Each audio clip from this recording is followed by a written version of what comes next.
नमस्कार, मी प्रमोद बाळासाहेब जाधव बायोफॅक्टर कंपनीकडून आपलं सर्वांचं सहर्ष स्वागत करतो. तर आज आपण आलेलो आहे शिऊर गावात, तालुका वैजापूर, जिल्हा छत्रपती संभाजीनगर. दादा, आपलं नाव काय? विलास चंद्रभान जाधव. आपला मोबाईल नंबर? 91 035478. आपण बायोक्सेल ट्रिओ हे मका पिकासाठी रासायनिक खतासोबत वापरलं. याचे रिझल्ट कसे वाटले तुम्हाला?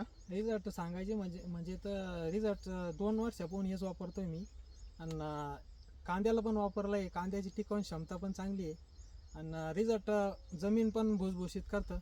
आणि म्हणजे चांगलं आहे भाई, एकंदरीत Result रासायनिकपेक्षा चांगलं आहे. बरं, तर तुम्ही यासोबत रासायनिक खताची सांगड घालून रासायनिक खताचा वापर कमी करून जैविक खताचा वाढवला, तरी तुम्हाला रिझल्ट दरवर्षी येतात त्यापेक्षा जास्त मिळाले. हा रिझल्ट चांगलेच आहे. आणि दुसरं सांगायचं म्हणजे पिकाची एक ग्रेनरी पण चांगली राहते शेवटपर्यंत. पिकाला हिरवेपणा आणि शेवटपर्यंत टिकून राहतो. पाऊस कमी जास्त पण झाला बरं, तरी पण एवढं काही इफेक्ट जाणवत नाही. असं जर पावसाचा थोडाफार ताण जरी झाला तर सहन करण्याची लगेच क्षमता झटका पिकामध्ये नाही असतं, झटका मारत नाही. आणि पीक शेवटपर्यंत चांगलंच राहतं. पीक शेवटपर्यंत चांगलं राहतं.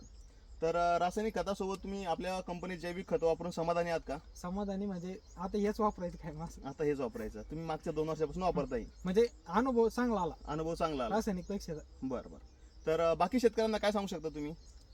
शेतकऱ्याला सांगायचं म्हणजे हे एवढं वापरून बघा, एकदा वापरून बघा. एकदा वापरून बघा, आणि एकदा मग- वापरल्यावर हा. रिझल्ट भेटतो, तुम्ही आपोआप पुन्हा पुन्हा वापरता. हा, असं वापरल्यानंतरच कळेल ना. वापरल्यानंतर कळेल. हा, तर हे बघा, आता मकाला यांनी 2दा आपलं बायोक्सेल ट्रिओ हे वापरलंय रासायनिक खतासोबत.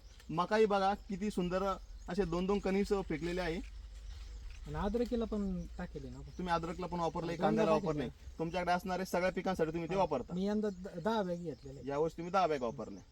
तर चालेल, धन्यवाद. मागच्या वर्षी 2 वापरले समजा सुरुवातीला. सुरुवातीला 2 बॅगापासून तुम्ही आज 10 बॅगापर्यंत आले. म्हणजे भविष्यात तुम्ही 10, 15, 20 बॅग आणखी वापरणार म्हणजे आहात. पुढे कालांतराने हेच करायचं आपल्याला, समजा हेच वापरायचं. हेच खत वापरायचे पुढं पण. चालेल, धन्यवाद दादा. धन्यवाद.